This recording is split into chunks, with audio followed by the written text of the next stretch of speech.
Welcome in everyone. As always, it is a blessing to be here.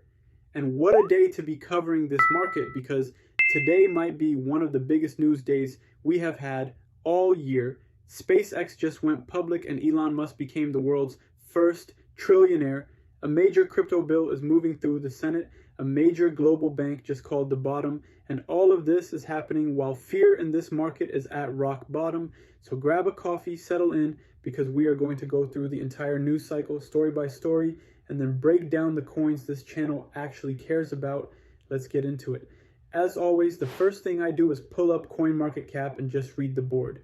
The total crypto market cap is sitting around $2.18 trillion. Bitcoin is holding 63,000, but the number that really tells the story today is right here. The fear and greed index is flashing 12. 12. That is deep, deep, extreme fear.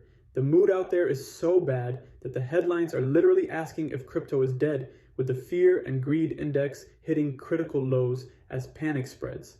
But I have been doing this long enough to tell you, when everyone is asking if it is over, that is almost never the top.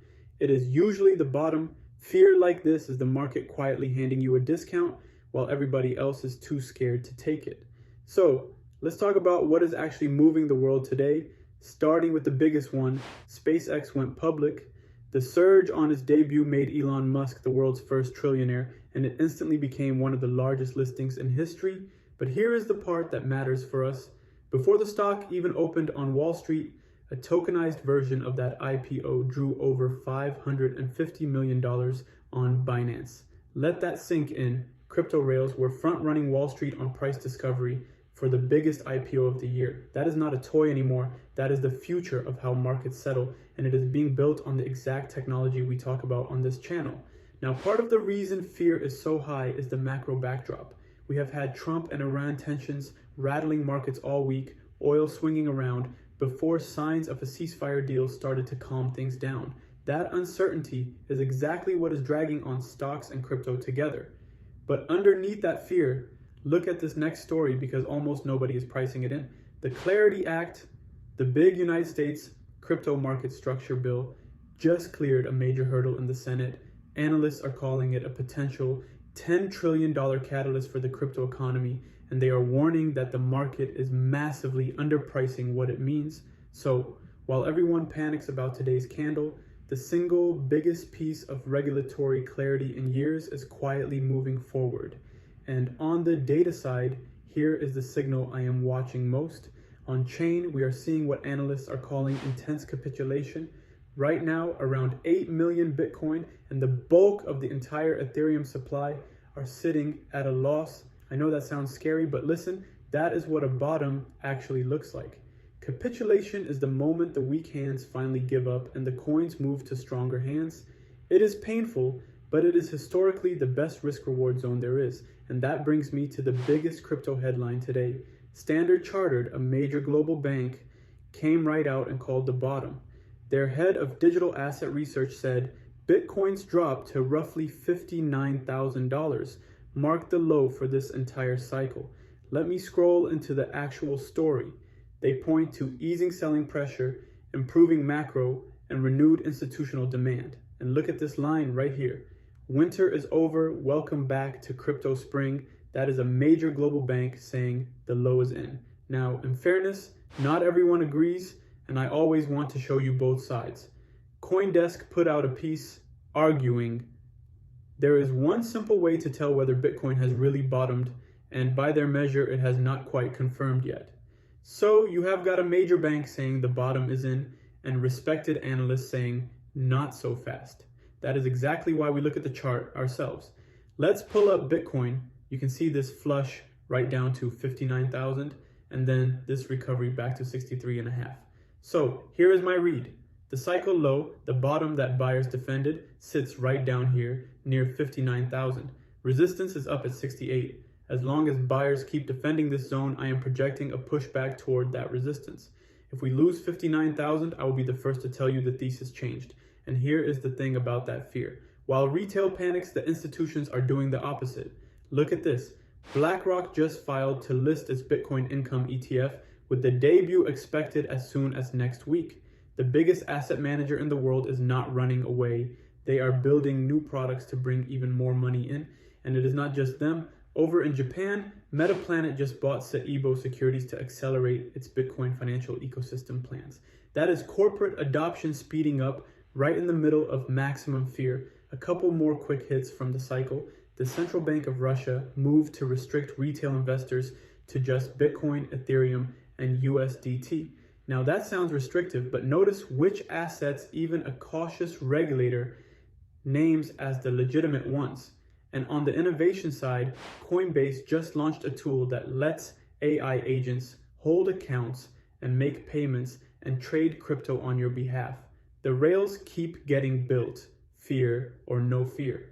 Now all of that is the macro picture, but if you have been with this channel for any amount of time, you know where my real focus is. It is on the rails that the banks themselves are going to use. And that brings us to the heart of this video, ISO 2022. Let me break this down simply. ISO 2022 is the new global messaging standard for moving money between banks, the common language every bank in the world is switching to. And here is why it is urgent right now. The full rollout started back in November of 2025, and the coexistence period, that grace window where banks could still use the old SWIFT system, ends this month. From here forward, every major global bank is required to handle ISO 2022 payments, and there is a small basket of crypto assets built from the ground up to plug straight into this standard. 8 of them: XRP, Stellar, XDC, Algorand, IOTA, Hedera, Quant, and Cardano. And of those, only 2 are actual members of the ISO 2022 standards body itself, XRP and Stellar. Let's start with the one this channel was built on, XRP. XRP is trading right around $1.13. And while everyone panics about the price, Ripple is quietly building. Just today, Ripple expanded its partnership with Bitso, pushing XRP ledger payments deeper across Latin America. Zoom out, and Ripple already has over 300 banks and financial institutions plugged into its network, names like Santander and SEB, plus partners like SBI Holdings and MoneyGram. Let's look at the chart. XRP is holding above support near $1, and if it stays bid through this fear, my next target is $1.20. Next, Stellar, XLM. And honestly, Stellar might be the most interesting name on the board today. The price is down to about 18.5 cents, off more than 6%, the worst performer in our basket. But while the price bleeds, the fundamentals are stacking up fast. In just the last week, 3 big things happened. On June 5th, Stellar shipped Protocol 27. On June 9th, XLM was added to the CME Crypto Index, which means regulated futures and real institutional access.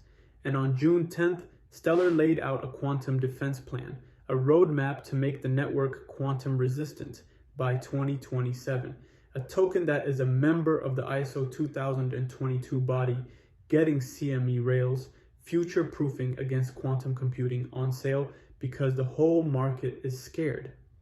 Let's look at the chart. XLM is sitting near the lower end of its range, and for me that is a level worth watching, not running from. Then we have Hedera, HBAR, trading around 7.5 cents and sitting right near its lows. Hedera is the enterprise play in this basket, governed by a council of some of the biggest companies in the world, and it is on the ISO 2022 list, too. When I think about that XRP, Stellar, Hedera rotation down here near the lows and maximum fear, is exactly when nobody wants to talk about it, which is usually when it is worth a serious look. And it is not just those 3. Look at the rest of the basket today. XDC, the trade finance chain, down around 3 cents. Quant, the interoperability play, holding around $66.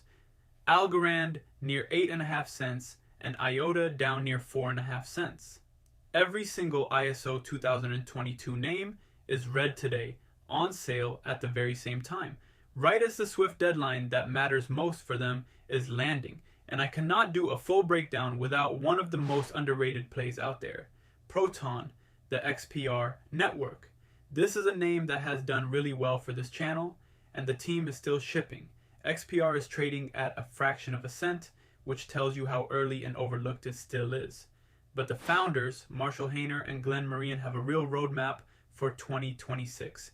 There is the A-chain upgrade, which folds XPR into the modular metal blockchain superstack and a built-in fiat on-ramp inside the WebAuth wallet, rolling out first to users in the United States, Australia, and New Zealand. That is real utility most projects this size simply do not have.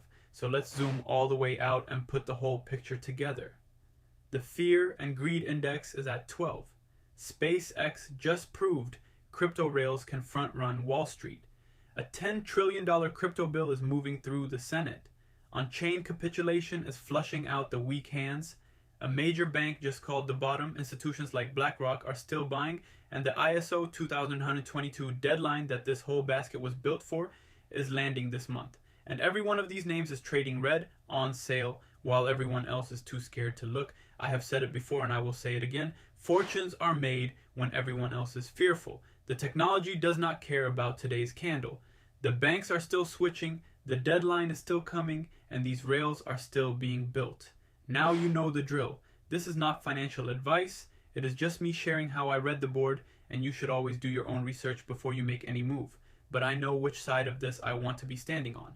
If this breakdown helped you, do me one quick favor and tap that like button. It genuinely helps the channel.